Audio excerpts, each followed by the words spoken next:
जय श्री राम, जय हनुमान। आज मंगलवार को सुनिए मंगलवार व्रत की संपूर्ण कथा।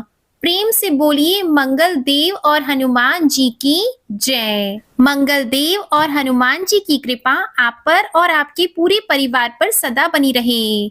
आइए अब प्रारंभ करते हैं मंगलवार व्रत की कथा। पौराणिक कथा के अनुसार एक बार नैमिषारण्य तीर्थ में 80,000 मुनि एकत्र होकर पुराणों के ज्ञाता श्री सूत जी महाराज से पूछने लगे, हे महामुनि, आपने हमें अनेक पुराणों की कथाएं सुनाई हैं। अब आप कृपा करके हमें ऐसा व्रत और कथा बताएं जिसके करने से संतान की प्राप्ति हो तथा मनुष्यों को रोग, शोक, अग्नि, सर्व दुख आदि का भय दूर हो। क्योंकि कलयुग में सभी जीवों की आयु बहुत कम है, फिर इस पर उन्हें रोग, चिंता के कष्ट लगे रहेंगे, तो फिर वह श्री हरि के चरणों में अपना ध्यान कैसे लगा सकेंगे। श्री सूत जी बोले, हे मुनियों, आपने लोक कल्याण के लिए बहुत ही उत्तम बात पूछी है। एक बार युधिष्ठिर ने भगवान श्री कृष्ण से लोक कल्याण के लिए यही प्रश्न किया था। भगवान श्री कृष्ण और युधिष्ठिर का संवाद तुम्हारे सामने कहता हूँ, ध्यान देकर सुनो। एक समय पांडवों की सभा में श्री कृष्ण जी बैठे हुए थे। तब युधिष्ठिर ने भगवान श्री कृष्ण से प्रश्न किया, हे प्रभु नंद नंद गोविंद, आपने मेरे लिए अनेकों कथाएं सुनाई हैं।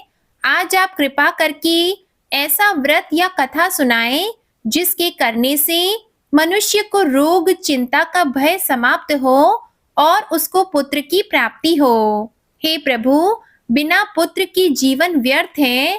पुत्र के बिना मनुष्य नरकगामी होता है।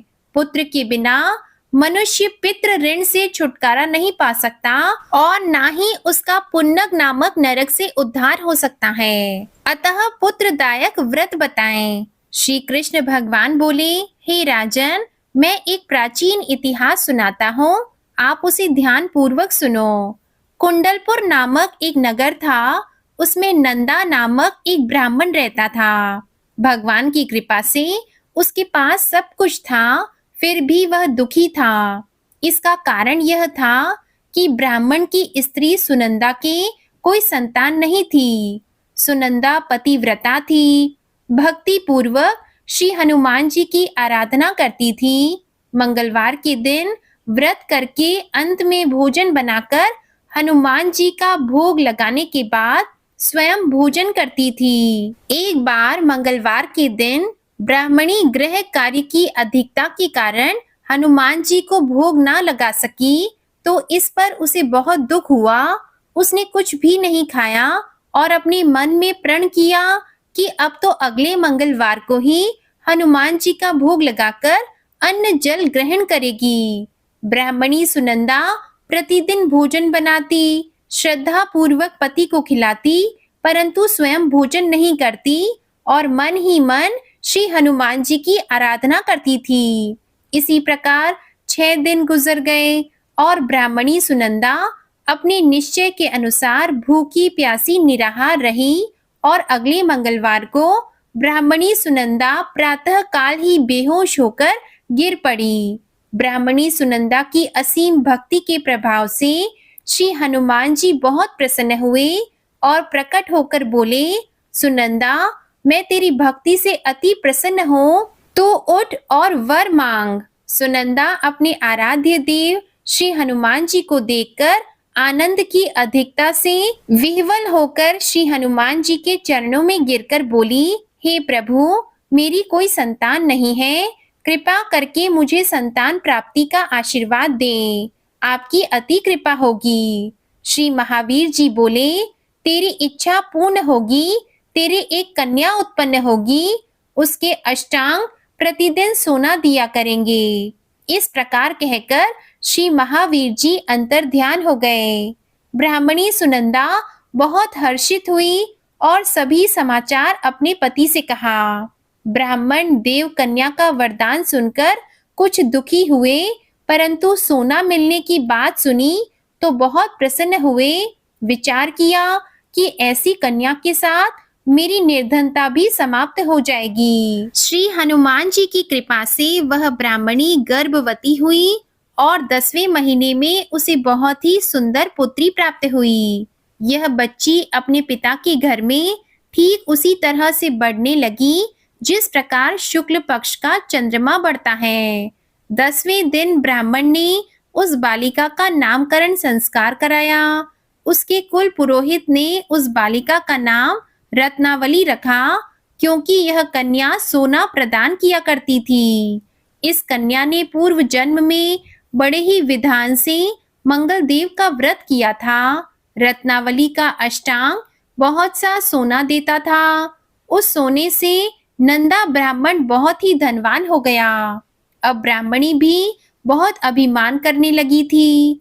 समय बीतता रहा। अब रत्नावली 10 वर्ष की हो चुकी थी। एक दिन जब नंदा ब्राह्मण प्रसन्न चित्त था, तब सुनंदा ने अपने पति से कहा, मेरी पुत्री रत्नावली विवाह के योग्य हो गई है, इसलिए आप कोई सुंदर तथा योग्य वर देखकर इसका विवाह कर दें। यह सुनकर ब्राह्मण बोला, अभी तो रत्नावली बहुत छोटी है। तब ब्राह्मणी बोली, शास्त्रों की आज्ञा है कि कन्या 8वें वर्ष में गौरी, 9वें वर्ष में रोहिणी, 10वें वर्ष में कन्या, इसके पश्चात रजस्वला हो जाती है। गौरी के दान से पाताल लोक की प्राप्ति होती है। रोहिणी के दान से वैकुंठ लोक की प्राप्ति होती है। कन्या के दान से इंद्र लोक में सुखों की प्राप्ति होती है। अगर हे पतिदेव रजस्वला का दान किया जाता है तो घोर नरक की प्राप्ति होती है। इस पर ब्राह्मण बोला, अभी तो रत्नावली मात्र 10 ही वर्ष की है और मैंने तो 16-16 साल की कन्याओं के विवाह कराए हैं, अभी जल्दी क्या है। तब ब्राह्मणी सुनंदा बोली, आपको तो लोभ अधिक हो गया है। शास्त्रों में कहा गया है कि माता पिता और बड़ा भाई रजस्वला कन्या को देखते हैं तो वह अवश्य ही नरकगामी होते हैं। तब ब्राह्मण बोला, अच्छी बात है, कल मैं अवश्य ही योग्य वर की तलाश में अपना दूत भेजूंगा। दूसरे दिन ब्राह्मण ने अपने दूत को बुलाया और आज्ञा दी कि जैसी सुंदर मेरी कन्या है वैसा ही सुंदर वर उसके लिए तलाश करो। दूत अपने स्वामी की आज्ञा पाकर निकल पड़ा। पंपई नगर में उसने एक सुंदर लड़की को देखा। यह बालक एक ब्राह्मण परिवार का बहुत गुणवान पुत्र था। इसका नाम सोमेश्वर था। दूत ने इस सुंदर और गुणवान ब्राह्मण पुत्र के बारे में अपने स्वामी को पूर्ण विवरण दिया। ब्राह्मण नंदा को भी सोमेश्वर अच्छा लगा और फिर शुभ मुहूर्त में विधि पूर्वक कन्यादान करके ब्राह्मण ब्राह्मणी संतुष्ट हो गए। परंतु ब्राह्मण के मन में लोभ समाया हुआ था। उसने कन्यादान तो कर दिया, पर वह बहुत ही दुखी था। उसने विचार किया कि रत्नावली तो अब चली जाएगी और मुझे इससे जो सोना मिलता था अब वह नहीं मिलेगा। मेरे पास जो धन था कुछ तो इसके विवाह में खर्च हो गया और जो शेष है वह भी कुछ दिनों के बाद समाप्त हो जाएगा। मैंने तो इसका विवाह करके बहुत बड़ी भूल कर दी है। अब कोई ऐसा उपाय हो कि रत्नावली मेरे घर में ही बनी रहे, अपने ससुराल न जाए। लोभ रूपी राक्षस ब्राह्मण के मस्तिष्क पर छाता जा रहा था। रात भर अपनी शैया पर बेचैनी से करवट बदलते बदलते उसने बहुत ही क्रूर निर्णय लिया। उसने विचार किया कि जब रत्नावली को लेकर उसका पति सोमेश्वर अपने घर के लिए जाएगा तो वह मार्ग में छिपकर सोमेश्वर का वध कर देगा और अपनी लड़की को अपने घर ले आएगा, जिससे नियमित रूप से उसे सोना भी मिलता रहेगा और समाज का कोई मनुष्य उसे दोष भी नहीं दे सकेगा। प्रातः काल हुआ तो नंदा और सुनंदा ने अपने जमाई तथा लड़की को बहुत सारा धन देकर विदा किया। सोमेश्वर अपनी पत्नी रत्नावली को लेकर ससुराल से अपने घर की तरफ चल दिया। ब्राह्मण नंदा महालोभ के वशीभूत होकर अपनी मति खो चुका था। पाप और पुण्य का उसे विचार ही नहीं रहा।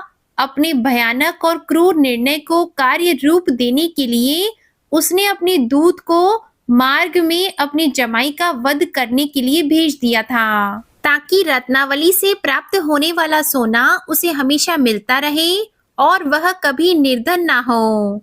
ब्राह्मण के दूत ने अपने स्वामी की आज्ञा का पालन करते हुए उसके जमाई सोमेश्वर का मार्ग में ही वध कर दिया। समाचार पाकर ब्राह्मण नंदा मार्ग में पहुंचा और रुदन करती हुई अपनी पुत्री रत्नावली से बोला, हे पुत्री, मार्ग में लुटेरों ने तेरे पति का वध कर दिया है। भगवान की इच्छा के आगे किसी का कोई वश नहीं चलता। अब तू घर चल, वहां पर ही रहकर शेष जीवन व्यतीत करना। जो भाग्य में लिखा है वही होगा। अपने पति की अकाल मृत्यु से रत्नावली बहुत दुखी हुई और रुदन करते हुए अपने पिता से बोली, हे पिताजी, इस संसार में जिस स्त्री का पति नहीं है उसका जीना व्यर्थ है। मैं अपने पति के साथ ही अपने शरीर को जला दूंगी और सती होकर अपने इस जन्म को, माता पिता के नाम को तथा सास ससुर के यश को सार्थक करूंगी। ब्राह्मण नंदा अपनी पुत्री रत्नावली के वचनों को सुनकर बहुत दुखी हुआ। वह विचार करने लगा, मैंने व्यर्थ ही जमाई वध का पाप अपने सर लिया। रत्नावली तो उसके पीछे अपने प्राण तक देने को तैयार है। मेरा तो दोनों तरफ से मरण हो गया। धन तो अब मिलेगा नहीं। जमाई वध के पाप के फलस्वरूप यम यातना भी भुगतनी पड़ेगी। यह सोचकर वह बहुत ही दुखी हुआ। सोमेश्वर की चिता बनाई गई। रत्नावली सती होने की इच्छा से अपने पति का सिर अपनी गोद में रखकर चिता में बैठ गई। जैसे ही सोमेश्वर की चिता को अग्नि लगाई गई, वैसे ही प्रसन्न होकर मंगल देव वहां प्रकट हुए और बोले, हे रत्नावली, मैं तेरी पति भक्ति से बहुत प्रसन्न हूँ, तू वर मांग। रत्नावली ने अपने पति का जीवन दान मांगा। तब मंगलदेव बोले, रत्नावली, तेरा पति अजर अमर है, यह महान विद्वान भी होगा और इसके अलावा तेरी जो भी इच्छा हो वह वर मांग। तब रत्नावली बोली, हे ग्रहों के स्वामी, यदि आप मुझ पर प्रसन्न हैं तो मुझे यह वरदान दीजिए कि जो भी मनुष्य मंगलवार के दिन प्रातःकाल लाल पुष्प, लाल चंदन से पूजा करके आपका स्मरण करे, उसको रोग व्याधि ना हो, स्वजनों का कभी वियोग ना हो, सर्प, अग्नि तथा शत्रुओं का भय ना रहे। जो स्त्री मंगलवार का व्रत करे वह कभी विधवा ना हो। मंगलदेव तथास्तु कहकर अंतर ध्यान हो गए। सोमेश्वर मंगलदेव की कृपा से जीवित हो उठा और रत्नावली अपने पति को पुनः प्राप्त कर बहुत प्रसन्न हुई और मंगलदेव का व्रत प्रत्येक मंगलवार को करके व्रतराज और मंगलदेव की कृपा से इस लोक में सुख ऐश्वर्य को भोगते हुए अंत में अपने पति के साथ स्वर्ग लोक को गई। प्रेम से बोलो हनुमान जी महाराज की जय। आइए अब सुनते हैं राम नाम की महिमा। लंकापति रावण के वध के बाद अयोध्यापति प्रभु श्री राम की कीर्ति दूर दूर तक फैल रही थी और वह मर्यादा पुरुषोत्तम कहलाने लगे। तब एक दिन महादेव शिव की इच्छा भी मर्यादा पुरुषोत्तम श्री राम से मिलने की हुई। पार्वती जी को साथ लेकर महादेव कैलाश पर्वत से उतरकर अयोध्या नगरी के राज रास्ते पर चल पड़े। भगवान शिव और माँ पार्वती को अयोध्या आया देखकर राम जी बहुत ही खुश हुए। माता जानकी ने उनका उचित आदर सत्कार किया और स्वयं भोजन बनाने के लिए रसोई में चली गई। इस बीच भगवान शिव ने श्री राम से पूछा, आपके सेवक हनुमान जी दिखाई नहीं पड़ रहे। श्री राम बोले, वे बगीचे में हैं। शिव जी ने श्री राम जी से बगीचे में जाने की अनुमति मांगी और पार्वती जी का हाथ थामकर बगीचे में आ गए। बगीचे की खूबसूरती देखकर उनका मन मोहित हो गया। आम के एक घने वृक्ष के नीचे हनुमान जी दीन दुनिया से बेखबर गहरी नींद में सोए हुए थे। एक लय में खर्राटों से राम नाम की ध्वनि उठ रही थी। चकित होकर शिवजी और माता पार्वती एक दूसरे की ओर देखने लगे। माता पार्वती मुस्कुरा उठी और वृक्ष की डालियों की ओर इशारा किया। राम नाम सुनकर पेड़ की डालियां भी झूमने लगी थी और इनके बीच से भी राम नाम उच्चारित हो रहा था। शिवजी इस राम नाम की धुन में मस्त मगन होकर खुद भी राम राम कहकर नाचने लगे। माता पार्वती जी ने भी अपने पति का अनुसरण किया और अपने कोमल पैर थिरकाने लगी। शिवजी और माता पार्वती जी के नृत्य में ऐसी झनकार उठी कि स्वर्ग लोक के देवता गण भी आकर्षित होकर बगीचे में आ गए और राम नाम की धुन में सभी मस्त हो गए। माता जानकी भोजन तैयार करके प्रतीक्षा करने लगी, परंतु संध्या होने पर भी अतिथि नहीं पधारे। तब अपने देवर लक्ष्मण जी को बगीचे में भेजा। लक्ष्मण जी तो स्वयं को श्री राम जी का सेवक ही मानते थे, अतः बगीचे में आकर जब उन्होंने धरती पर स्वर्ग का नजारा देखा तो खुद भी राम नाम की धुन में झूम उठे। महल में माता जानकी परेशान हो रही थी कि अभी तक भोजन ग्रहण करने कोई भी क्यों नहीं आया। तब उन्होंने श्री राम जी से कहा कि भोजन ठंडा हो रहा है, चलिए हम ही जाकर बगीचे में से सभी को ले आए। जब राम जी बगीचे में गए तो वहां राम नाम की धूम मची हुई थी। हनुमान जी गहरी नींद में सोए हुए थे और उनके खर्राटों से अभी तक राम नाम निकल रहा था। श्री राम भाव विह्वल हो उठे। राम जी ने हनुमान जी को नींद से जगाया और प्रेम से उनकी तरफ निहारने लगे। हनुमान जी प्रभु को आया देख शीघ्रता से उठ खड़े हुए। नृत्य की सभा भंग हो गई।